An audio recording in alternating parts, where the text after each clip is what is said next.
박근혜 정부의 양대 지침이 폐기됐습니다. 지난해 지침 발표 1년 8개월 만입니다. 그제밤 미군 B-1B 전략폭격기 편대의 무력 시위는 북방 한계선을 넘어 북쪽 공해상에서 이루어졌는데 북한의 군사적 대응은 없었습니다.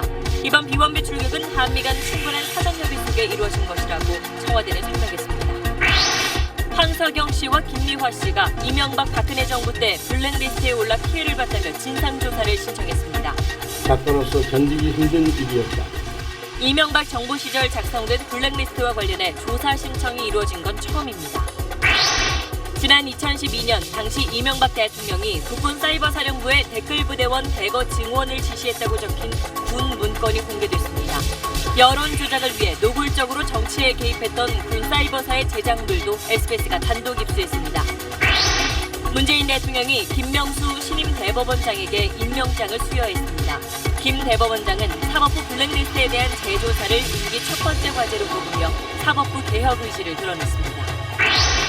3년 전 60대 한국인 남성이 필리핀에 관광하러 갔다가 괴한의 총격에 숨졌습니다.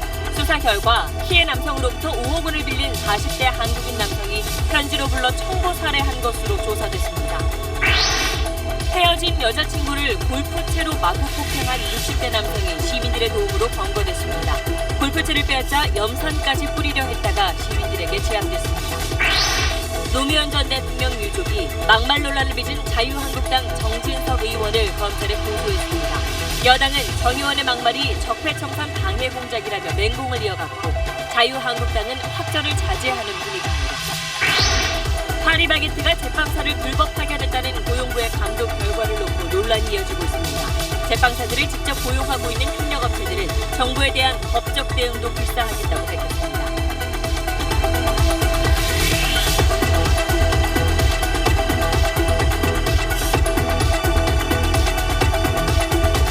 수소, 우주의 75%. 그 무한한 수소로 자동차를 달리게 하다. 현대자동차.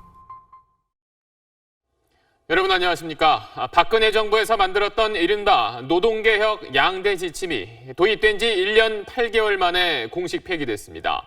성과가 낮은 사람을 해고할 수 있게 하고 취업규칙 변경을 쉽게 할 수 있다는 두 가지 지침입니다. 정부는 이 도입 과정에서 노사 간 협의와 사회적 공감대가 부족했다고 밝혔습니다. 오늘 첫 소식 먼저 박진호 기자입니다.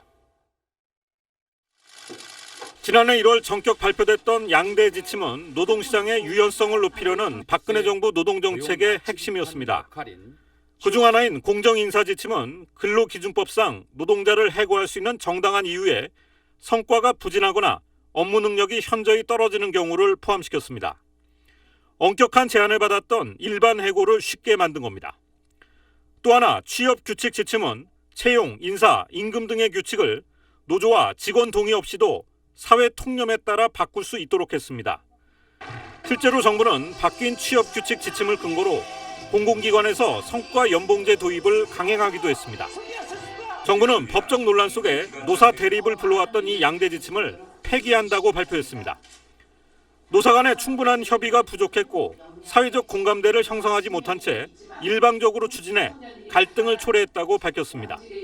이대 지침 폐기로 새 정부 핵심 기조인 노동이 존중받는 사회를 위한 사회적 대화 복원이 물꼬가 트일 수 있을 것으로 기대합니다. 노동계가 쉬운 해고와 노동계약이라고 강력히 반발해왔던 양대 지침은 이로써 도입 1년 8개월 만에 사라지게 됐습니다. SBS 박진호입니다. 네, 지난해 이 양대 지침이 도입되자 노동계는 강하게 반발하면서 노사정위원회를 탈퇴했고 그 이후 파업과 소송도 잇따랐습니다. 그런 만큼 노동계는 이번 양대 지침 폐지 소식에 환영했지만 재계는 노동시장의 유연성이 위축될 거라며 우려를 나타냈습니다. 노동계와 재계의 반응을 송욱 기자가 정리했습니다.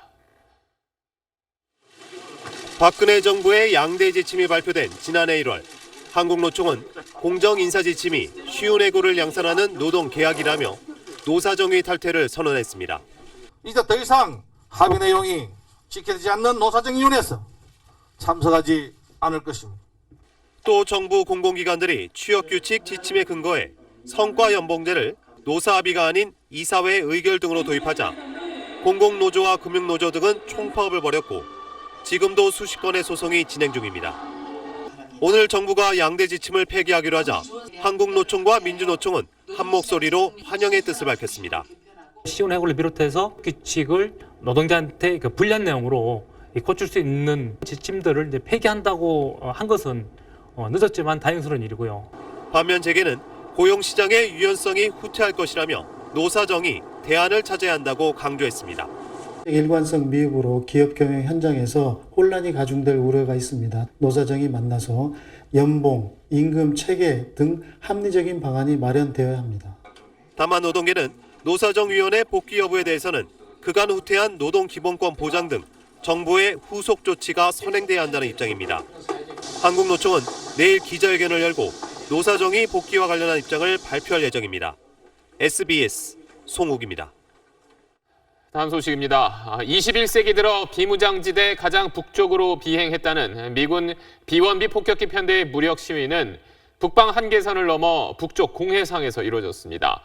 미국의 대북 군사 옵션이 말로 그치지 않을 거라는 메시지를 보낸 건데 북한의 군사적인 대응은 없었습니다.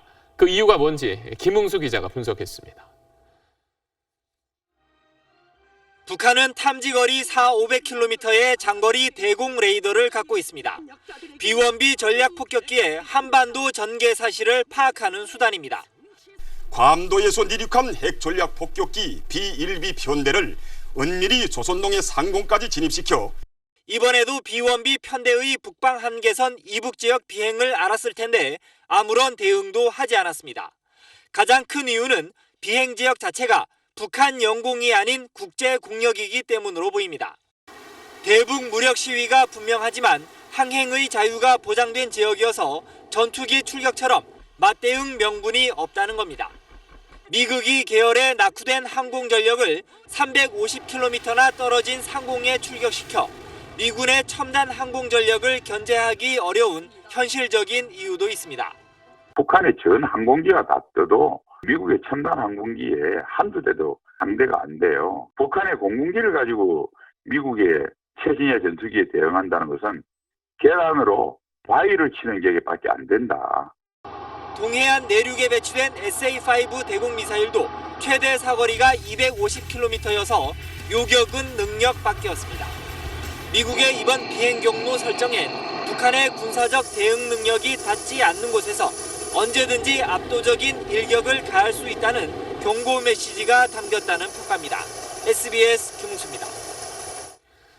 그런데 미군의 이런 무력 시위가 우리나라를 제외한 이른바 군사적인 코리아 패싱 아니냐는 일부 지적에 대해서 청와대가 확실히 선을 그었습니다. 한미 간의 사전 협의를 충분히 거쳤고 문재인 대통령에게도 이미 보고된 내용이라고 밝혔습니다. 이 소식은 정영태 기자입니다. 정부는 미군 B-1B 편대 동해 무력 시위에 대해 한미가 충분한 사전 협의를 거쳤다고 강조했습니다. 한미 간에 충분한 사전 조율이 있었고 긴밀한 공조하에 이루어진 것임을 다시 한번 말씀드립니다. 청와대도 직접 나섰습니다. 지난주 뉴욕 순방 기간부터 문재인 대통령에게 실시간 보고됐고 긴밀한 공조 아래 작전이 수행됐다고 밝혔습니다. 청와대 관계자는 공조라는 말 속에 우리 측과 충분한 사전 협의가 있는 거라고 강조했습니다. 어제 국가안전보장회의를 소집한 게 미국의 갑작스러운 출격 통보 때문 아니냐는 의혹도 일축했습니다. 이미 그제 문 대통령의 소집 지시가 있었다는 겁니다. 청와대는 다만 미군의 단독 작전이 된 건 현실적 이유가 있었다고 밝혔습니다. 청와대 관계자는 북방 한계선은 남북은 꼭 지켜져야 하는 선이지만 제3국은 지키지 않아도 되는 측면이 있다고 말했습니다. 그래서 우리 군이 작전에 참가하지 않았다는 설명입니다. 또 B-1B가 북방 한계선을 넘는 것까지 미국과 사전 협의된 거냐는 질문엔 작전 전 과정이 한미 공조로 이루어졌다고 강조했습니다. SBS 정영태입니다. 네, 그럼 안정식 북한 전문 기자와 함께 좀 더 자세한 이야기 나눠보겠습니다. 방금 전 청와대 해명을 들어보면 미군의 이런 공세에 대해서 원래 우리 정부는 알고 있었는데 적어도 묵인한 거다 이렇게 봐야 되는 건가요? 그렇죠. 일단 청와대가 모든 상황은 알고 있었다 이런 취지인 것 같습니다. 그렇다면은 우리 정부가 왜 이렇게 공세적인 작전을 적어도 묵인했겠느냐라는 점인데요. 그렇죠. 이 지금 북한의 이 도발적인 행동을 이제 자제를 시키려면 좋은 말만 가지고는 안 됩니다. 이 북한이라는 나라는 좋은 말을 하면 좋게 응답을 해오는 게 아니라 더 도발적으로 행동을 하면서 협상력을 높이려고 합니다. 때문에 지금 시점에서는 좀 단호한 행동을 보여줘서 북한이 긴장하게 해야 오히려 도발도 자제시키고 협상의 장이 열릴 수 있는 측면이 있습니다. 우리 정부가 이번 이 비원비 작전을 묵인한 것도 좀 이런 측면을 고려하지 않았을까 싶습니다. 근데 북한이 이미 뭐 초강경 대응 이런 걸 예고한 상황에서 이렇게 세게 나가면 자칫 또 북한이 무력 시위를 벌여서 군사적 충돌로도 좀 번질 수 있는 거 아닌가요? 네, 이제 북한이 겉으로는 지금 전쟁을 불사한다고 하죠. 네. 하지만 막상 전쟁이 일어나면 북한이 진다라는 것을 우리도 알고 있지만 북한도 알고 있습니다. 아, 네. 예, 북한이 지금 이제 한국과 미국이 쉽게 전쟁을 하지는 못할 거다. 이런 판단하에 아슬아슬하게 줄타기를 하면서 도발의 수위를 높여가고 있는 건데요. 그렇기 때문에 단호한 행동이 위기를 관리하는 데 하나의 도움이 되는 측면도 있어 보입니다. 다만 우리가 내부적으로는 미국에다가 한반도에서 전쟁은 안 된다라는 부분을 지속적으로 강조를 할 필요가 있습니다. 네. 제가 어제 이 자리에서도 말씀드렸다시피 이 대미 외교를 강화를 해서 제2의 한반도 전쟁은 안 된다라는 것을 철저하게 미국한테 주지를 시켜야 됩니다. 결국 종합적으로 말씀을 드리면 지금은 대외적으로 보이는 대북 정책하고 내부적으로 한미 간의 내부적으로 하는 정책 협의를 따로 가는 이 투트랙 전략이 좀 필요한 시점이다 이렇게 보여집니다. 전략적 외교가 필요한 상황이네요. 예. 안전식 북한 전문 기자였습니다. 잘 들었습니다. 네, 소설가 황석영 씨와 방송인 김미화 씨가 앞선 두 정부에서 블랙리스트에 올라 피해를 받았다며 처음으로 진상조사를 신청했습니다. 황석영 씨는 개인 문제로 치부하고 넘어갈 일이 아니라고 생각했다고 말했습니다. 심우섭 기자입니다. 블랙리스트 진상조사위원회를 찾은 황석영 씨와 김미화 씨는 진상조사 신청서부터 접수했습니다. 이어 열린 기자회견에서 황석영 씨는 최근 문제를 보면서 개인 문제로 치부하고 넘어갈 일이 아니라고 판단했다며 신청 이유를 밝혔습니다. 비록 스스로 인정은 하지 않지만 국가관법상 처벌을 이미 받았던 사람으로서 되풀이되는 모함과 명예훼손은 작가로서 견디기 힘든 일이었다. 이명박 정부에서 문화 관련 직책을 맡았던 황 씨는 정권 초기 남북관계 개선을 위해 협력했지만 정부가 이를 틀어지게 해 그만뒀다며 그 뒤 정부의 협박이 이어졌다고 밝혔습니다. 이제부터 정부 비판을 하면 개인적으로 큰 망신을 주거나 폭로하는 식으로 나가게 될 테니 자중하라는 내용이었다. 그러면서 자신의 방북 혐의를 조작해 온라인에 배포한 배후와 해외 도서전 배제 과정, 그리고 검찰의 금융거래 정보 파악 이유를 밝혀달라고 요청했습니다. 김미화 씨는 최근 검찰 조사 과정에서 국가와 권력을 이용해 개인을 사찰했다는 사실을 깨닫고 매우 불쾌했다고 밝혔습니다. 보고 나서 너무나 기가 막히고 과연 이것이 내가 사랑했던 대한민국인가 하는 생각이 들 정도고, 진상조사위는 두 사람의 증언이 문화예술인들이 진상조사에 적극적으로 참여하는 계기가 될 것으로 기대했습니다. SBS 심우섭입니다. 국군사이버사령부가 지난 2012년 대선 때 댓글 부대원을 대거 늘렸다는 사실 8시 뉴스에서 이미 전해드렸습니다. 당시 이명박 대통령이 이를 지시했다고 적힌 군 문건이 처음 공개됐습니다. 여론 조작을 위해서 노골적으로 정치에 개입했던 군 사이버사의 제작물을 SBS가 입수했습니다. 정명원 기자입니다. 2012년 3월 청와대와 사이버사령부의 회의 결과 문건입니다. 김관진 당시 국방장관이 결재한 이 문건을 보면 사이버사의 군무원을 늘리는 건 대통령이 2차례 지시한 사항임을 명문하에 강조하라고 돼 있습니다. 군무원을 증원하려면 기획재정부와 협의해야 하는데 이 건은 기재부가 검토할 사항이 아니라고 못 박습니다. 당시 이명박 대통령 지시니 그냥 하라는 뜻으로 읽힙니다.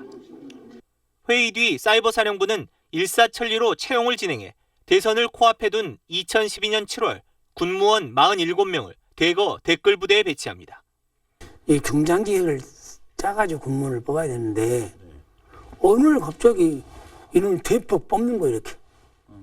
그런 전례는 전대미문 사건이 없죠.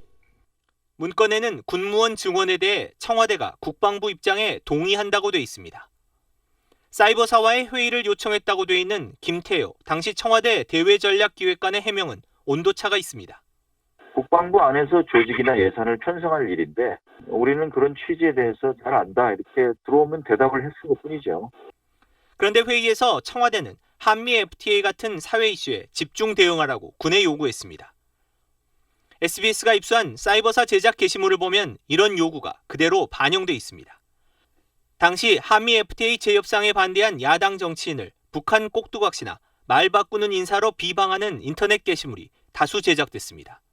선거 개입이나 정치 개입을 하면 안 되는 군의 사람들을 동원을 했고 심지어 군인 내지 군무원을 동원한 것이고 그 지시의 정점에 대통령이 있다. 그러면 그 부분에 대해서는 확인을 해야죠. 군 통수권자와 군 수뇌부가 군의 정치적 중립 위반을 지시했는지 이번 재조사에서 규명돼야 합니다. SBS 정명원입니다. 이명박 정부 시절 국정원이 보수단체를 지원하면서 이들을 통해 정치 공작을 벌인 걸 넘어서 아예 스스로 이런 성격의 단체를 세운 걸로 드러났습니다. 이른바 박원순 제안 문건의 계획을 실행에 옮긴 단체도 있었습니다. 임찬종 기자가 단독 취재했습니다. 지난 2011년 12월 한 보수 성향 단체가 중앙 일간지에 게재한 광고입니다. 박원순 시장은 누구를 위한 서울시장이냐며 법과 질서를 지키려는 의지가 있는지 의심스럽다고 맹렬히 비난합니다. 이 단체는 같은 달 이른바 좌파 판사 퇴진 요구 집회를 주도하기도 했습니다. 그런데 이 단체는 국정원이 직접 만든 것으로 검찰이 최근 당시 국정원 심리전단 직원 조사를 통해 확인했습니다. 온라인뿐 아니라 오프라인에서도 시민단체를 통한 심리전을 적극 펼치라는 지시가 많아지자 기존 보수단체들을 동원하는 것만으론 한계가 있어서 아예 대리인을 내세워 단체 서너 개를 만들었다는 겁니다. 실제로 이 가운데 한 단체의 박 시장 공격 광고 계획은 이른바 박원순 제안 문건에 나온 공작 계획을 어떻게 실행했는지 보고한 국정원 문건에 그대로 적시됐던 것으로 전해졌습니다. 이런 문건들을 작성하고 실행에 관여한 혐의로 검찰은 오늘 추명호 전 국정원 국장을 자택을 압수수색했습니다. 검찰은 또 구속 수감된 원세훈 전 국정원장을 내일 소환해 박원순 제안 문건, 연예인 블랙리스트 등을 지시한 경위를 확인할 계획입니다. SBS 임찬종입니다. 국가기관까지 사칭하며 빚을 갚으라고 독촉하는 불법 추심이 여전히 성행하고 있습니다. 문제는 이런 불법 추심을 고발해도 당국이 적극적으로 나서지 않는다는 겁니다. 그 이유 잠시 뒤 자세히 전해드립니다.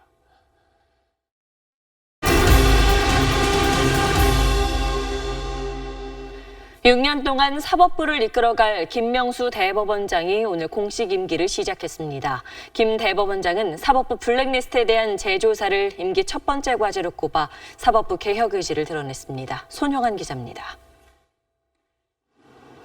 대통령 임명장을 받은 뒤 첫 출근길부터 김명수 대법원장은 소신을 밝히는데 거침이 없었습니다. 최대 난제로 꼽히는 사법부 블랙리스트 의혹 해소를 자신의 임기 첫 과제로 꼽았습니다. 급하게 결정해야 될 문제인 것 같습니다.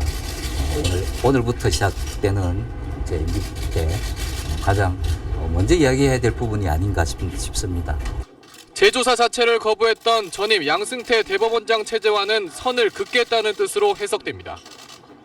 법원 내부에선 블랙리스트 재조사 여부를 대법관 회의를 통해 결정한 뒤 대법원이 독자적으로 조사단을 꾸리거나 또는 조사 권한을 판사회의에 위임하는 안이 유력한 것으로 보고 있습니다.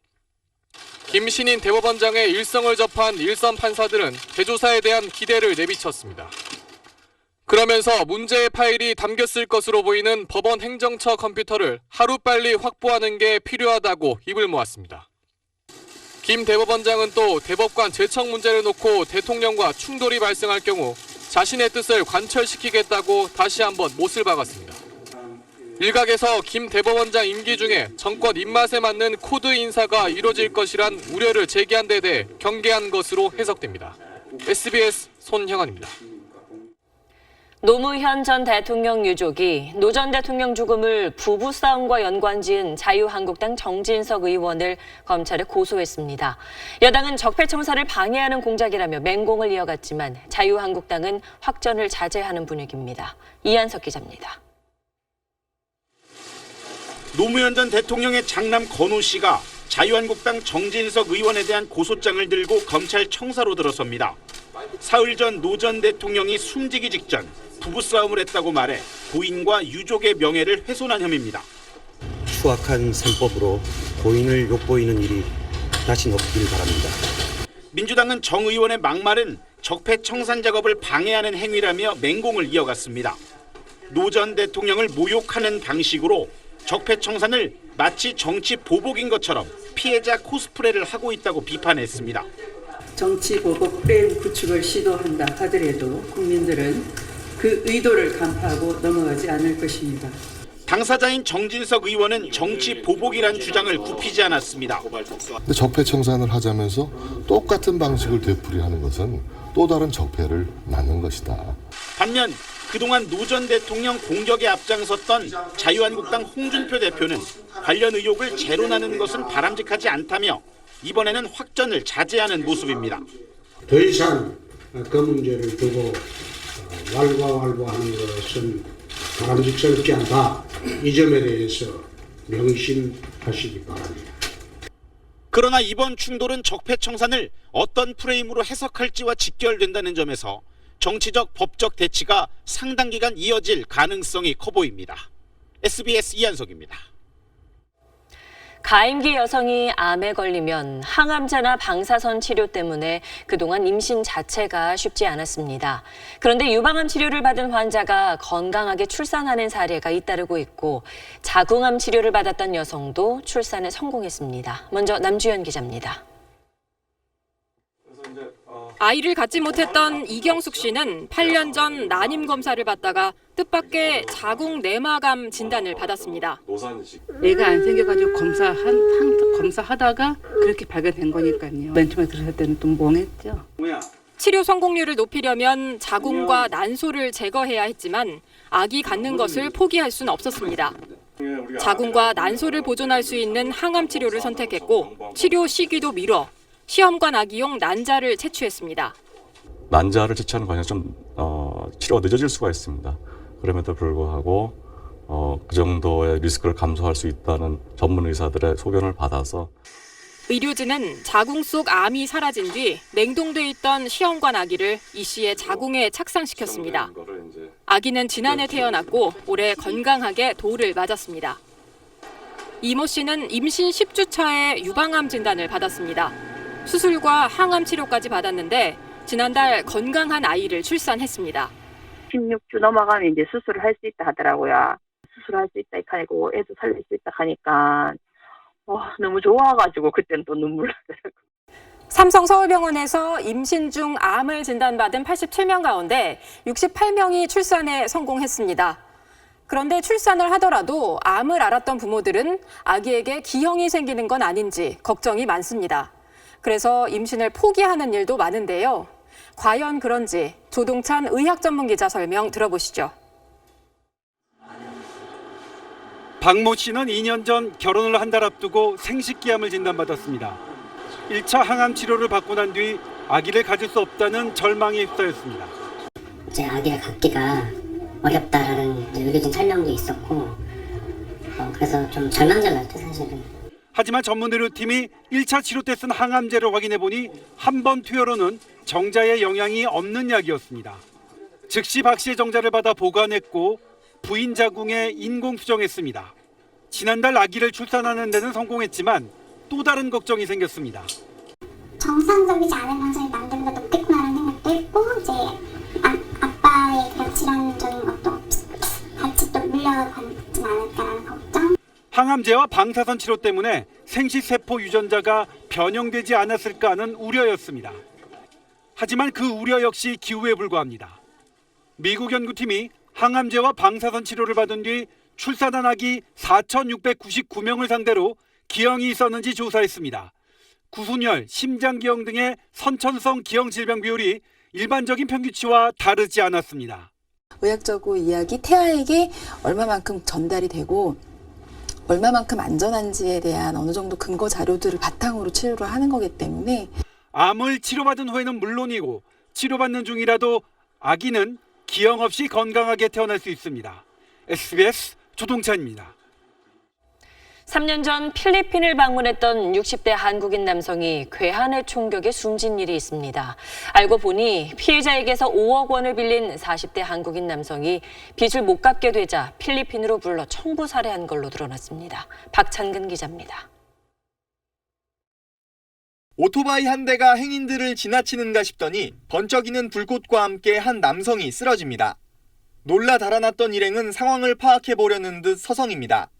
지난 2014년 2월 필리핀에서 관광 중이던 65살 허모 씨는 오토바이에 탄 괴한이 쏜 총에 맞아 숨졌습니다. 허 씨는 사업자금 5억 원을 빌려줬던 43살 신모 씨가 관광을 오라고 해 필리핀에 머물던 중이었습니다. 하지만 신 씨의 속셈은 따로 있었습니다. 경찰 조사에 따르면 신 씨는 빌린 5억 원을 도박으로 모두 잃자 허 씨를 살해할 계획을 세웠습니다.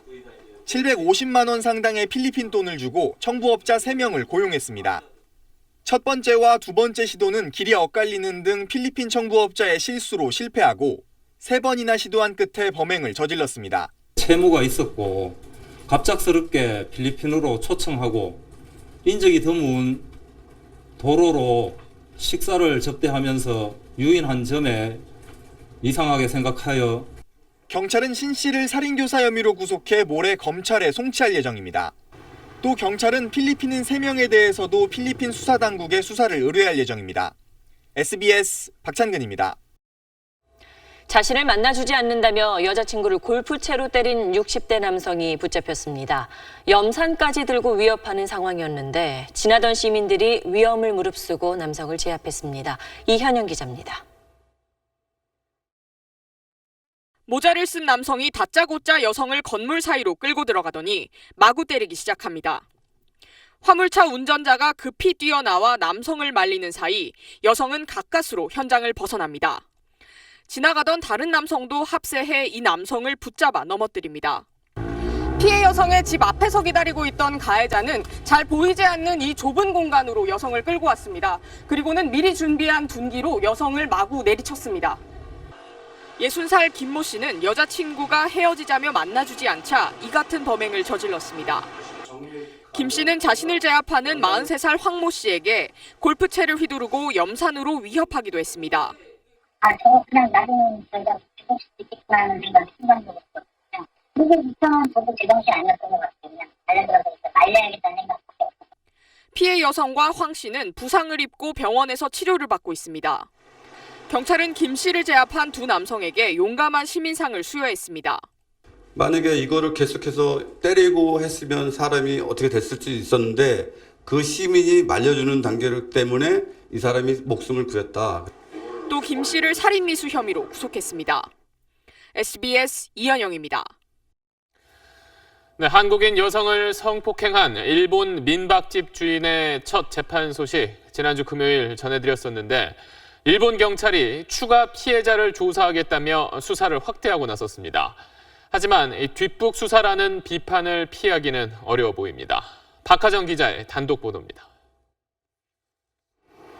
지난 7월 일본 민박집 주인 오사베 소이치가 한국인 여성 숙박객을 성폭행한 혐의로 체포된 뒤 피해자가 더 있다는 사실이 드러났습니다.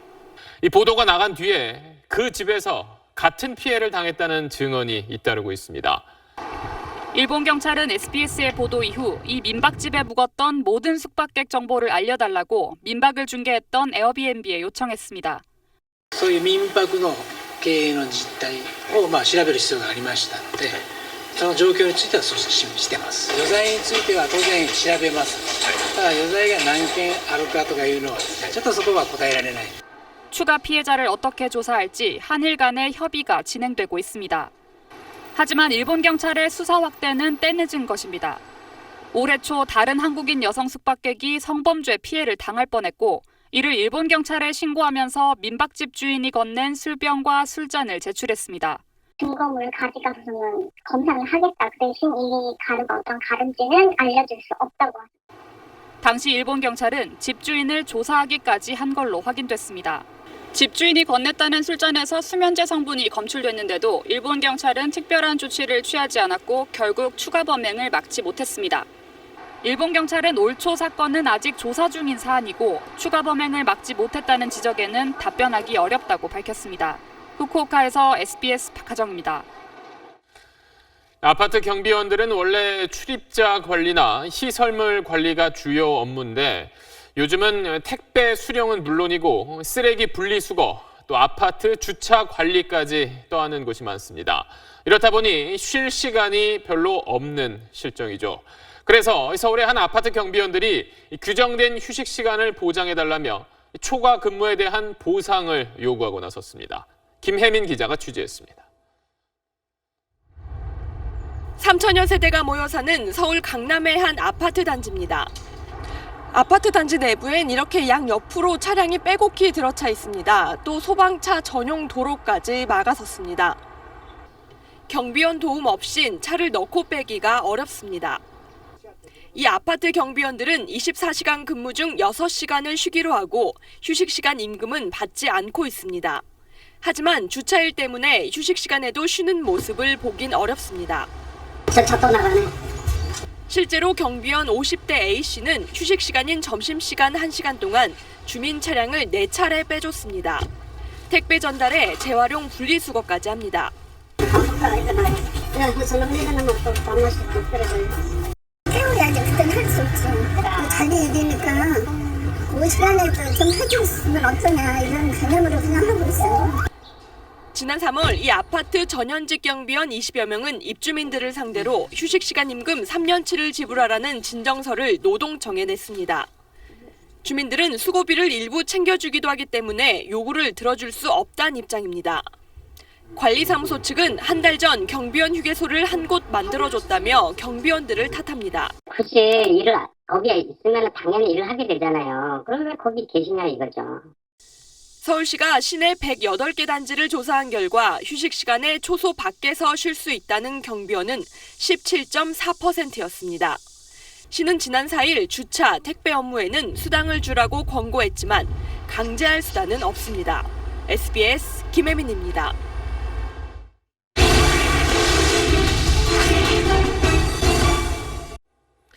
서민들이 겪고 있는 어려움 가운데 하나가 바로 빚독촉이 아닐까 싶습니다. 특히 법원 같은 국가기관을 사칭해서 가족을 위협하는 불법 추심이 아직도 많이 있습니다.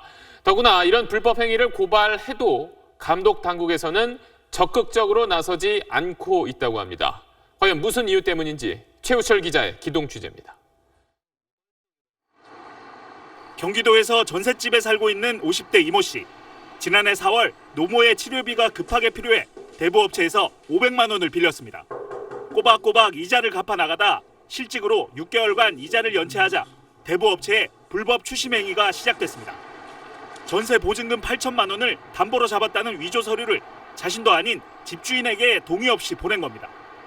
나는 분명히 신용대출로 받았는데 나중에 자기네들이 이렇게 담보대출이라고 이런 식으로 사무소까지 위조를 해서 이처럼 채무 상환 독촉을 위해 서류를 꾸미거나 제3자에게 전달하는 건 불법입니다. 김모 씨도 대부업체로부터 빚을 갚으라는 내용의 명령서를 받았습니다. 법원만 발급할 수 있는 서류를 대부업체가 위조해 채무자 위협에 사용한 겁니다. 문제는 감독당국이 이런 불법 행위에 안이하게 대처하는 경우가 많다는 점입니다. 형사소송법상 모든 공무원은 직무 도중 발견한 불법에 대해 사법기관에 고발할 의무가 있습니다. 하지만 민원을 제기해도 고발 없이 종결 처리하거나 심지어 사칙 문서를 대부업체에 넘겨주며 합의를 유도하는 경우도 있습니다. 처벌을 받게 되니까 빨리 협의해라 라고 통보를 해준 거예요. 저한테 얘기도 안 하고. 덮어버리고 무마시키니까 이런 행위를 계속 반복해서 나오는 거죠. 불법 채권 추심 등 불법 사금융 피해 신고는 2012년 8만 건에서 지난해 11만 건으로 크게 늘었습니다. 감독 당국이 법이 정한 조치를 제대로 취하지 않으면서 불법 추심 행위로 인한 서민들의 고통은 계속 커지고 있습니다. SBS 최우철입니다. 최근 부동산 중개 수수료를 파격적으로 낮춘 벤처형 중개회사 설립이 잇따르고 있습니다. 당연히 소비자들은 좋은데 기존 중개업소들은 시장 질서를 어지럽히는 거라며 반발하고 있습니다. 이강 기자입니다. 올 초 대학생들이 설립한 부동산 중개 벤처 회사입니다. 스마트폰과 PC, 오프라인 중개업소를 통해 전 월세 거래를 취급합니다. 집을 구하는 사람이나 내놓는 사람 양쪽에서 수수료를 받는 기존 업체와 달리 이 업체는 내놓는 쪽에서만 받습니다. 45만 원 정도 이제 아낄 수 있게 됐고요. 대학생 입장에서는 이제 한 달 용돈 정도 되는 거니까 아낄 수 있어서 좋은 것 같습니다. 이 업체는 최근 강남에 중개업소를 열었다 낭패를 겪고 있습니다. 기존 중개업소들이 한쪽에서만 수수료를 받는 게 시장 교란 행위라며 영업을 못하게 회방을 놓고 있기 때문입니다. 덤핑 형태가 되기 때문에 그렇죠. 그 주변에서 중개업을 하시는 분들은 고사가 된다. 아예 사무실에 좀 찾아오셔서 여기서 이렇게 계속 앉아서 두고 봐라 또 언제까지나 이렇게 할 수 없을 거다. 우리가 계속 찾아와서 피켓 들고 서 있으면 영업할 수 있을 것 같냐. 현행법상 부동산 수수료는 상한선만 정해져 있을 뿐 누구에게 받건 상관이 없습니다. 저렴한 중개 수수료를 내세운 벤처형 중개업소 창업은 최근 크게 늘고 있는 추세. 전문가들은 기존 중개업소들이 스스로 경쟁력을 끌어올리는 노력이 선행돼야 한다고 지적합니다. SBS 이강입니다. 북핵 위기를 계기로 지지율 반등에 성공한 아베 일본 총리가 의회 해산을 통해 신임을 묻겠다는 승부수를 던졌습니다. 하지만 일본 안에서도 부적절한 조치라는 비난이 쏟아지고 있습니다. 도쿄 최호원 특파원입니다. 아베 일본 총리가 기자회견을 열고 중의원 해산 방침을 공식 발표했습니다. 29%까지 떨어졌던 내각 지지율이 북핵 위기가 고조되면서 50%로 회복하자 다시 신임을 묻겠다는 겁니다. 각종 부패 스캔들을 덮기 위한 자기보신 해산이라는 비판이 쏟아졌지만 아랑곳하지 않는 태도입니다. 少子高齢化、緊迫する北朝鮮情勢、まさに国難とも呼ぶべき事態に、この解散は国難突破解散であります。 제 뒤로 보이는 총리 관저에서 기자회견이 열렸습니다. 아베 총리가 밝힌 일정대로라면 다음 달 22일 총선이 실시되고 그에 앞서 10일부터는 일본 전역이 선거 기간에 돌입합니다. 신당 창당을 선언한 고이케 도쿄 도지사를 비롯한 야당은 무책임한 처사라며 즉각 포문을 열었습니다. 北朝鮮情勢がこのように緊迫している中においてですね、本当にふさわしいのかどうかというとかなりクエスチョンマークでございます。 니케이 신문의 여론조사에서는 자민당에 투표하겠다는 응답이 44%에 그쳤습니다. 개헌에 필요한 3분의 2 의석을 확보하기는 그만큼 어려워졌습니다. 때문에 자민당 내부에서도 이번 의회 해산을 통해 아베 총리가 얻는 것보다 잃는 것이 더 많을 것이라는 우려가 나오고 있습니다. 도쿄에서 SBS 최호원입니다. 독일 연방의회 선거에서 메르켈 총리가 4번째 연임에 성공했습니다. 이로써 메르켈 총리는 헬무트 콜 전 총리와 함께 최장수 총리 반열에 올랐습니다.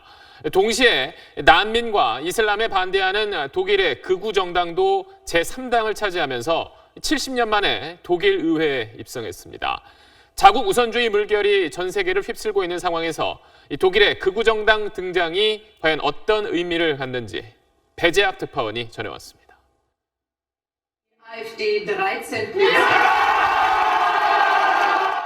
2차 대전 종전 이후 독일 정치권에서 존재감을 찾기 어려웠던 극우 정당이 의회에 진입하는 순간입니다. 극우 성향의 정당 독일을 위한 대안이 12.6% 득표로 이작 제3당의 위치에 오르며 파란을 일으켰습니다. Wir werden Frau Merkel oder wen auch immer jagen und wir werden uns unser Land und unser Volk zurückholen. 극우 정당이 독일 의회에 진출한 건 1948년 이후 70년 만의 일입니다. 독일 언론들은 집권당의 친이민, 난민 정책에 실망감을 느낀 유권자들이 극우 포퓰리즘 정당을 지지한 것으로 분석하고 있습니다. 메르켈 총리는 16년 장기 집권에는 성공했지만 극우 정당과 맞서야 하는 새로운 도전에 직면하게 됐습니다. Und natürlich liegt eine große neue Aufgabe vor uns. Das ist der Einzug der AfD in den Deutschen Bundestag. Und wir werden hier eine ausführliche Analyse vornehmen. 10.7%를 득표한 자유민주당을 끌어들여도 과반이 안 돼 연정 구성이 쉽지 않은 상황입니다. 미국 우선주의 트럼프와 강한 프랑스를 내세운 마크롱이 집권한 데 이어 독일 총선에서 극우 정당이 약진함으로써 강대국들의 자국 이익 우선 기조는 더욱 뚜렷해질 전망입니다. 파리에서 SBS 배재학입니다. 파리바게트가 가맹점의 제빵기사들을 불법 파견했다는 고용부의 감독 결과를 두고 후폭풍이 거세지고 있습니다. 제빵기사 인력을 공급해온 파리바게트의 협력업체들은 정부에 대한 법적 대응도 불사하겠다고 밝혔습니다. 보도에 정혜경 기자입니다. 불법 파견한 제빵기사들을 직접 고용하도록 한 데에 대해 재계를 중심으로 반발이 거세지자 고용부가 오늘 긴급 브리핑을 열었습니다. 파리바게트의 경우 제빵기사들의 채용과 승진, 임금 등을 사실상 결정하고 업무 지시를 내리는 등 실질적인 고용주 역할을 한 것으로 판단했다고 설명했습니다. 또 이번 조치가 파리바게트에 국한된 것이며 합법적인 도급을 하면 문제될 게 없다고 덧붙였습니다. 시정 지시는 파리바게트에 국한된 것이고 다른 프랜차이즈 본사가 범위 내에서 품질 관리를 한다면 문제가 되지 않으므로 다만 파리바게트가 잘못을 인정할 경우 25일 안에 해야 하는 직접 고용 조치를 당분간 유예해 줄 수 있다는 입장도 밝혔습니다. 파리바게트에 제빵기사 인력을 공급하고 있는 협력업체들은 강력히 반발했습니다. 고용부 지침대로 프랜차이즈 본사가 제빵기사를 직접 고용하게 되면 자신들은 도산할 수밖에 없다는 겁니다. 저희 생존권하고 관계된 이런 부분에 대해서는 저희도 그 조치가 하달되는 즉시 합당한 법 테두리 안에서 조치를 취할 것을. 이런 가운데 민주노총 산하 제빵기사 노조는 내일 파리바게트 본사 앞에서 체불임금 지급과 직접 고용을 촉구할 예정입니다. SBS 정혜경입니다. 열흘이나 되는 추석 연휴가 다가오고 있습니다. 하지만 연휴가 긴 만큼 걱정이 큰 곳이 있습니다. 혈액 수급을 관리하는 헌혈센터입니다. 임태우 기자가 취재했습니다. 서울 홍대 앞 헌혈센터. 평일 낮인데도 젊은이들이 꽤 많습니다. 이렇게 혼자 오는 개인 헌혈자는 전체 헌혈자의 65%입니다. 헌혈 보통 1년에 3-4번 정도 하는데 학교에 있다가 그냥 내려와서 헌혈하고 있는 거예요. 수혈이 필요한 사람들한테 도와줄 수 있으니까 가장 좋은 것 같고요. 둘째로는 이제 제 건강도 챙길 수 있어서요. 올해 혈액 평균 보유량은 5.81로 적정 수준인 5일을 넘겨왔습니다. 모아놓은 혈액은 한 달 정도 지나면 사용할 수 없어서 새로운 헌혈이 이어져야 합니다. 문제는 열흘이나 되는 연휴에 헌혈센터를 찾는 사람이 많이 줄어들 수 있다는 겁니다. 대한적십자사는 연휴가 끝난 직후엔 보유량이 5일 아래로 떨어져 위기 첫 단계인 관심에 들어설 것으로 예상하고 있습니다. 특히 A형과 O형은 사용량이 많아 보유량이 하루 이틀치가 더 적습니다. 사정이 이렇다 보니 적십자사 직원들은 요즘 직접 헌혈에 나서고 있습니다. 어느 때보다 긴 추석 연휴다 보니까 많은 분들도 더 많이 이렇게 헌혈에 동참해 주셨으면 하는 바람이 있습니다. 전국 헌혈센터는 추석 당일만 제외하고 연휴 기간 내내 교대 근무로 상시 운영됩니다. 건강한 사람이라면 누릴 수 있는 특권이라고 생각하기 때문에 제가 헌혈을 할 수 있을 때까지는 계속 좀 헌혈에 참여하고 싶습니다. SBS 임태우입니다. 세월호를 타고 제주도로 수학여행을 떠났다가 너무 오래 돌아오지 못했던 단원고 조은화, 허다윤 학생이 3년 반 만에 학교를 찾았습니다. 마지막 등하교를 하고 두 학생은 경기도의 한 추모공원에 안치됐습니다. 김정우 기자입니다. 3년 반 만에 액자 속에 담겨 학교를 찾아온 2학년 1반 조은화, 2학년 2반 허다윤 양. 단원고 재학생 200여 명은 등굣길에 줄지어 서서 이들을 맞이했습니다. 두 학생이 공부하고 뛰놀았을 교실 앞에서 후배들은 손편지를 읽어내려가며 선배들을 떠나보냈습니다. 너무 보고 싶습니다. 차가운 곳에 너무 오래 계셨잖아요. 더 이상 이런 일 생기지 않게 하겠습니다. 은화, 다윤 양의 부모도 마지막 인사를 나누기 위해 힘겹게 학생들 앞에 섰습니다. 참았던 눈물이 왈칵 쏟아졌지만 힘겹게 눌러가며 한 말은 가족의 사랑을 잊지 말라는 당부였습니다. 엄마 아빠도 엄마 아빠를 처음 해봐서 잘 모르지만 엄마 아빠가 나 후배들을 내 목숨보다 사랑한다는 거 꼭 잊지 마시기 바랍니다. 여러분들도 엄마 아빠의 목숨보다 더 여러분들을 얼마나 사랑하는지 40분 동안 학교에 머물렀던 은화 다윤양의 운구 행렬은 수원 연화장으로 향했습니다. 1시간여 만에 유골함에 담겨 부모의 품에 다시 안긴 두 사람은 화성시 효원 납골공원에 안치되면서 길었던 수학여행을 마쳤습니다. SBS 김정우입니다. 거의 반세기 전 우리나라에서 황새가 멸종됐는데 그동안 복원 작업이 계속돼 왔습니다. 그리고 야생으로 날려보낸 지 2년 만에 황새 20마리가 자연 속에 안착한 모습이 공개됐습니다. 이용식 기자가 취재했습니다. 추수를 앞둔 논에 황새들이 내려앉았습니다. 논은 황새에겐 먹잇감이 풍부한 쉼터입니다.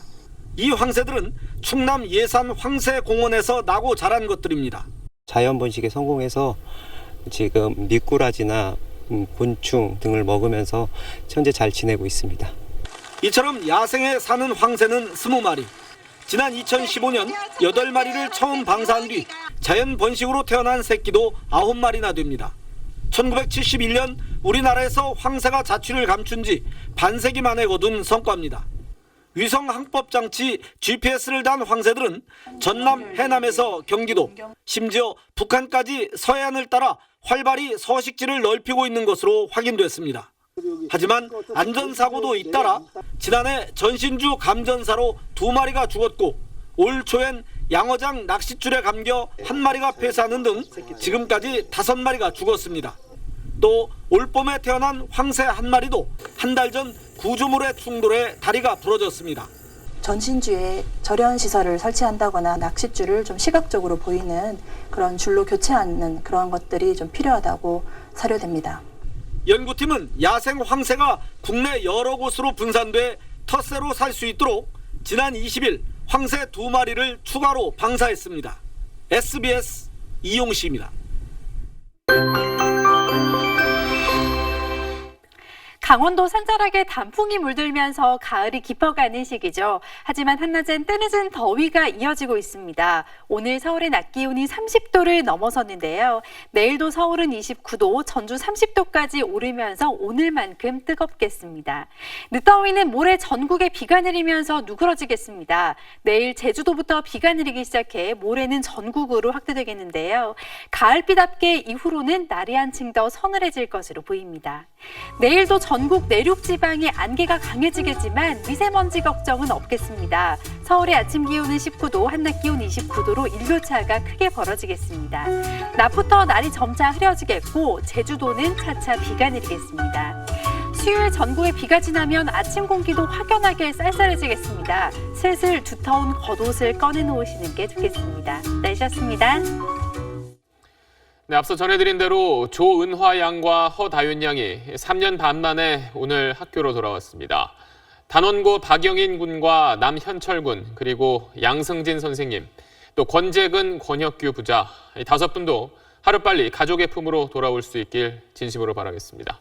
뉴스 마칩니다. 고맙습니다.